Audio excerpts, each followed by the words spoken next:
Hey, this is author A.L.McCarroll, coming at you from my desk in my room. And today we'll be doing chapter 7 of my book 1 of the Into the Void trilogy, The Pawn. And we'll get to go over this chapter 6 once I make sure everybody that hasn't actually listened to the other ones goes over to my channel and listens to chapter 1 through 6. So if you haven't listened, go ahead and go and listen to those. You don't want to ruin the story for yourself, do you? Alright, so now that that's taken care of. Chapter 8. Nothing has been the same between us since that night on Titania, Marcus thought bitterly. He was flying high, but now they were back to square one. What the hells did I do wrong? He thought, after yet another dispassionate conversation with Gwen about the day's work. Her words were hollow and cold. She seemed strange, but maybe she was mad at him for some reason. A wall had obviously been put up between them. Marcus tried his best not to feel hurt by it. Still, after the magical night they shared on Titania, returning to Gaia and having her be so detached from him was a crushing blow. Once they were back on Gaia, at the Gwentech labs, Guinevere went full in on research into the newfound crystal, and when he offered to help, she would delegate tasks that kept him away. She was the only one that ever came in contact with the strange shard. This was just like it had been before with the first piece of crystal. Marcus knew he needed to confront her again over her obsession, and knew just what would get her attention. This crystal is all I need, Guinevere thought, as she worked by herself in an empty, locked lab. It was the only thing that made her feel good these days. Dr. Silver had been trying to worm his way in still. He was just so obvious. Thoughts of him invoked waves of frustration that settled heavily over her. Guinevere only felt clear-minded and ready to do her best work at night when she ran tests on the crystal. In her locked office, she would look at its facets before falling asleep. She would dream of ways it could be put to use. These crystals were going to change everything and help so many people. She had begun to look forward to the late nights when she would get a chance to dream of more uses for the crystal. Her mind calculated several different types of benefits. World energy systems that would rely on a supply of crystals to run all power for a planet, eliminating polluting power sources. Weapons, stronger than any other, that used the crystals as a source of energy, a reimagined version of standard rifles used by military powers over the worlds. Also, faster space transportation, making the time between worlds nearly instantaneous. They might even be able to make it past the Homer Belt, a thick field of asteroids that enclosed them within their system. These thoughts quickly became mentally all-consuming. When she began to worry about how deep she was into it, her mind would wash her over with these ideas. She would excitedly think over each one. Once night came, and the labs were cleared and closed, she was finally where she wanted to be, in her office with the door locked. Guinevere sat at her desk, letting her lamplight shine off the crystal surface. It projected light that looked like moving images onto the papers on her messy desk. Again, she felt the familiar pull into a deep sleep. Instead of seeing valuable leads on new avenues of use out of the crystal, Guinevere saw a dark clouded version overhead of Dr. Silver being led away by 2 security guards. One guard was a young, dark-skinned man with noticeably green eyes and short, buzz-cut hair. The other was an older, more heavy-set white man with swept-back, thinning salt and pepper hair. Dr. Silver's cold blue eyes looked furious as he yelled silent words over his shoulder. She wished she knew what he was saying, but instead all she could hear were her thoughts. Why was this happening to him? The vision shifted, showing her office as she slumped over her desk holding the crystal tightly in her hand. Her door opened, and Dr. Silver stood there, putting away the device he had created to open locks. Guinevere watched him creep over to her sleeping figure. He woke silently, then carefully opened her closed fist, taking the crystal and leaving her office. "Wake up!" her mind yelled in her deep sleep. "Wake up now!" Guinevere blinked her heavy lids and could hear her door lock click as she did. She waited and watched as Dr. Silver pushed open the door. She stood up to greet her unwelcome visitor. Marcus had checked the cameras before going into her office. Guinevere had just been asleep at her desk, but now she was awake and watching as he opened the door. This wasn't how this was supposed to go, but he still needed to talk to her. "Hey, Gwen, can we talk?" She stared at him blankly, her eyes looking dull in the lamplight. He walked further into her office. His eyes looked on hers. She finally broke the silence, her voice sounding less like her own. "Dr. Silver, I suggest you leave my office before I call security." She stood in place as she spoke, her eyes watching him. "Please, Gwen, I know it looks bad. Just let me explain. Just let me in. You're pushing me away again." He watched as she pulled up her wrist with the comb, its light showing off a new hollowness in her cheeks. She hadn't been eating, he thought in shock. This obsession was becoming worse than he thought. "You better leave right now, Dr. Silver, unless you want to be escorted out and detained for trying to steal from the head of Gwentech." Marcus watched her never blinking eyes dilate until the browns were nearly overtaken by darkness. "Gwen, if there's something wrong, I can help you. Just put your calm down." His voice quivered with nervousness. Marcus watched Guinevere shake her head, then rub the palm of her hand over her brow before speaking in a way that sounded more like herself. "Get out of here, Marcus. I'd like to be alone." He turned to leave, but he looked her over before he did. Guinevere's eyes had returned to normal. Marcus worried she might not actually be alone. Guinevere had seen something happen in real life again from her dreams. It was strange that she would have a prophetic dream about the location of the crystal, but to have two more was even stranger. She was a woman of hard proof and facts. She had never given in to superstitions or fantasies, but she had to admit she had been feeling weird lately. Her thoughts came fast, giving her a comforting answer for her predicament. "Humans had visions during fasting, and you have not been eating enough lately. Sleep. Eat a substantial breakfast, and watch out for Dr. Silver. He is a danger to your work. He is becoming bolder. You need to do something about him. The sooner, the better. Now sleep and dream." Guinevere sat back at her desk and slumped over instantly in a deep sleep. The following day, she woke to the feeling and sound of her stomach as it grumbled audibly. Guinevere usually would ask for fruit or a meal bar to be delivered to her office, which could be eaten quickly as she started her work. However, today, she just felt like she could eat a big breakfast for some reason. She didn't even want to wait, so today she decided to go eat in the cafeteria, something she rarely ever did. Suppose Guinevere hadn't taken an extensive part in the design layout of the building. In that case, she might have even forgotten where the cafeteria was. As she made her way down the halls, several familiar and unfamiliar faces greeted her, and she returned their courtesies. Her mind was focused on what she might be eating.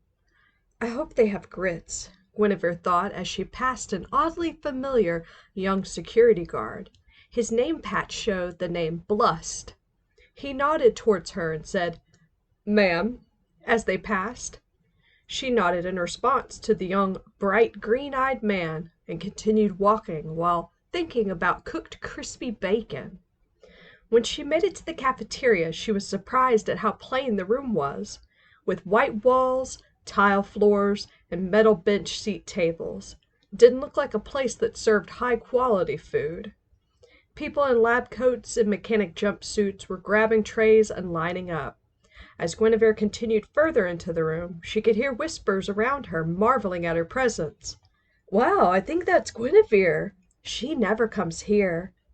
Guinevere picked up her tray and kept a severe face, hoping to scare off anyone who wanted to hold her back from food with just small talk. She was a woman on a mission to get her belly full. As the line moved, she smelled wonderful wafts of waffle syrup, eggs, and bacon. Guinevere peered around a tall, wide man ahead of her who wore an engineering jumpsuit and a waistband tool belt. She could see cafeteria workers handing out biscuits and waffles. Her mouth watered. By the time Guinevere had finished her trip through the line, she had 2 large trays of every imaginable type of breakfast food. Then, finally, she spotted an empty table to lay out her spread, and once she had set up, she began to dig in. The room was plain as can be, but the food was just plain good. Guinevere was eating her 3rd biscuit when she heard a familiar voice behind her. "Hey, Gwen! Weird seeing you here." She turned to see Daisy, looking over her spread of food with a spreading grin. Anyone else would have been an unwelcome addition. "Dang, girl, you've got enough food here to feed an army." Guinevere watched as Daisy sat down, grabbing a biscuit and beginning to make it into an egg and bacon sandwich. They both sat quietly eating before she replied. "I just felt like having a big breakfast today. I woke up really hungry." Daisy listened as she chewed and looked over her assessingly. She drank a sip from a coffee cup she had brought along with her and spoke in a whisper. "So, Gwen, you wouldn't happen to be eating for 2, would you?" Daisy raised her eyebrows and shot a silly smirk to tell her it wasn't a serious accusation. Still, it caught her off guard and made her feel flustered. "I most certainly am not." Guinevere knew enough of simple anatomy to know kissing didn't lead to babies. "I'm messing with you, Gwen. You know I wouldn't mind kissing my own one day. So, how are things going with your handsome doctor friend?" Today was just her day for dealing with frustrating questions, wasn't it? Guinevere took a big bite so she would have time to think. "She can help you with Dr. Silver. You just need to find time to talk to her alone."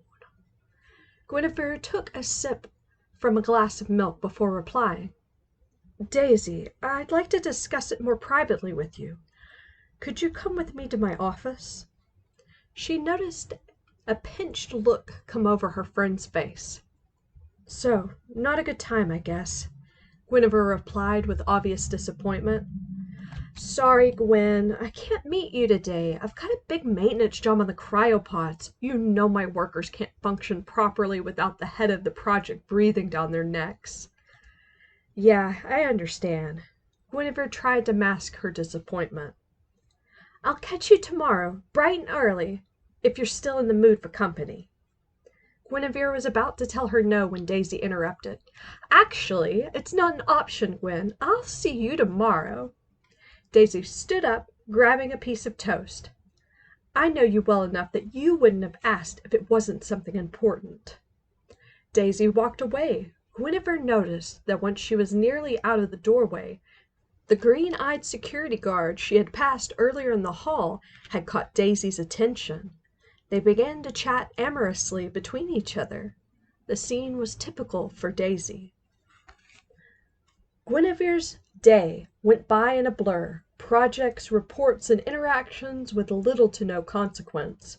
Her actual work lately had only begun at night. She sat in her office with the door locked, but knew that her projects and belongings wouldn't be safe, since Dr. Silver had already attempted to steal the crystal. "You will need to work out that problem as soon as you can." "I know," Guinevere thought to herself as she pulled the journals from the wall panel. Her plan for tonight was to look into more journal entries to see if she could figure out any more locations to find more crystals. Again, she could feel her own excitement bubbling. Guinevere opened up the second notebook journal. This one, just like the first, had yellowed pages, which were very brittle. She needed to be careful or it would crumble into bits. The handwriting came in and out of illegibility. Well, Robert Higgins never had good handwriting to begin with. Guinevere slowly deciphered the first half of the 70-page notebook. Like before, it had large empty spaces between each written line, leaving each sentence to stretch across pages. Some pages were left entirely blank. It was a very inefficient way to use what he had available. Guinevere felt extremely disappointed at how little he had written in this second book. Let me start out with this. Every now and then I get time without him. Many times I feel lonely without him. Only when he is gone can I feel my true age. Now I must be over 100. Just when you think things can't get any worse for me. Ugly son of a bitch Avenger makes me suffer more. I just need to try to hold out a little longer. Can you guess what he's done now? Every time he comes back, he gives something away. City they built after destruction. Old underground church. They have a crystal they worship. Dead serious. It's literally underground. Earth. I hear they call her Gaia now. This was a huge find. There was no recorded evidence of the original name of planet Gaia. There were digital maps that said world map, maps of countries, cities, and oceans. Their ancestors had salvaged all digital and physical information they could find after the world's destruction period.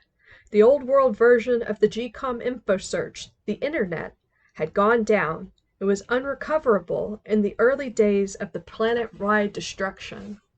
Nothing in what they were able to gather referred to the planet's name. The founders of the first major settlements had renamed the planet after a vote, and the knowledge of the original name had been lost over centuries. Guinevere flipped back slowly to the page the sentence started on. Earth. Strange name, she thought to herself. The edge of the paper broke in her hand. She had been lucky it was a piece without writing. She didn't know how often she could look through the pages before they fell apart. She decided to put them away for the night, tucking the torn piece back between the pages it had come from. A crystal underground on planet Gaia, but where in the whole world could it be? Guinevere settled in her chair and fell asleep, thinking about the information she had just received. She woke up feeling surprisingly refreshed after having slept at her desk for the second night in a row. Guinevere went to the small bathroom in her office and looked at herself in the mirror. She felt good, but her eyes looked dark and sunken. Her hair was messy. Her ginger curls were nearly knotted. She washed her face in the sink and decided to have a shower. Guinevere's comb buzzed on the sink side as she finished washing. Before checking it, she dressed in a new plain black shirt and pants before putting her lab coat back on. She returned the comb to her wrist and checked her messages. It was Daisy. Hey, Gwen, I'm coming by your office. I'll be there soon. Guinevere looked down at the message and thought about telling Daisy not to bother visiting, but then a new message popped up as Daisy had read her mind. This is non-negotiable. I'm almost at your door. She sighed loudly as she walked out of her bathroom. Guinevere heard a patterned knock on her door. It was the letters D and R in Morse code. It was initials for Daisy's name. She always thought it was clever of Daisy, who had been more interested in learning the nonverbal, long-dead language when they were taught about it in school. She fondly remembered Daisy tapping out messages to her across their shared classrooms. Guinevere opened the door and let Daisy into her office, and as she did, Guinevere smiled at her friend just to be met with an assessing look. Her smile faltered. What is it, Daisy? Daisy spoke in a rush. You've been acting weird lately, Gwen. I meant to talk to you and make sure you're doing okay." Daisy looked her face over curiously. "You look a bit better today, though. Is it guy troubles?" Guinevere opened her mouth to reply, but Daisy continued on. "You never told me how your date with Dr. Silver went. I swear to all the moons, if he hurt you, I will hunt his ass down." Guinevere felt overwhelmed. A weight settled over her. She thought about what she would say to her friend. Before Guinevere had actually fully wanted it, she found she was speaking. "Daisy, I know I can trust you. I need your help." Daisy reached down, took her hands in a comforting gesture. "Anything, Gwen. You know I'll always have your back." She started to tell Daisy about Dr. Silver helping her find the crystal at the museum. She told her about the illegal devices he created from items he had stolen from the tech labs. Even though they were illegal, she had decided to let him use them to help her enter the museum instead of turning him in. Guinevere found that she was lying to Daisy about how she had stood up to Dr. Silver and begged him to let her keep the 2 journals to protect them from damage. She lied once more and told Daisy that he had been blackmailing her. Speaking the lie had been easy. It had nearly fallen out of her mouth on its own, but it left her feeling a pang of guilt. Guinevere also let Daisy know that the look she thought she caught between herself and Dr. Silver on the interplanetary shuttle to Titania had really been her exasperation at being stuck in the situation with him. Guinevere explained to Daisy that Dr. Silver had threatened that he would show footage of them entering the museum, erasing himself, making it look as if she had broken into the museum alone. In addition, she had told Daisy that Dr. Silver had blackmailed her into going with him to the restaurant on Titania. The lies passed from her lips as if they were truths. Daisy looked like she was hanging on every word. Guinevere ended the story with the latest occurrence, with Dr. Silver using his illegal device to open her office door while she was asleep, adding how much she feared what he could have done to her if she hadn't woken up. Guinevere felt her eyes begin to involuntarily water, and unnatural tears rolled down her face. "This is not right," she thought, for a second before her mind responded. "This is how you get Dr. Silver out of your work with the crystal. He is becoming too much trouble for you. Daisy can help you push him out. This must be done so you can continue doing great things for this galaxy." She understood, and she knew she would and had always done what was needed for her projects. She just had never used someone to this level. It felt wrong. Her thoughts on it were instantly soothed by her countering mental arguments. Daisy leaned over and hugged her tightly, and as she was being held by her friend, she gave out a shuddering sob. They ate breakfast when she had calmed down, and Daisy apologized for not being able to see what was happening between her and Dr. Silver. "You need to do something about him before he takes this to a new level. I know you're feeling powerless against him, but Gwen, you're the boss of this whole company. You just have to be brave." Guinevere watched Daisy, who continued with her well-intentioned plan. "We can call security to hold Dr. Silver, search him, and maybe even search his office while they're at it. If he has stolen as much as you said, I bet they would find enough to get the authorities involved. Even if he erased the footage, if we find those devices, he would definitely be detained." Guinevere nodded passively at her friend, but as she did, she was fighting her own thoughts. "I don't want to be doing this to Marcus. Dr. Silver has proven to be dangerous to you and to your project. He just tried to steal your crystal from you as you slept. What else is he capable of?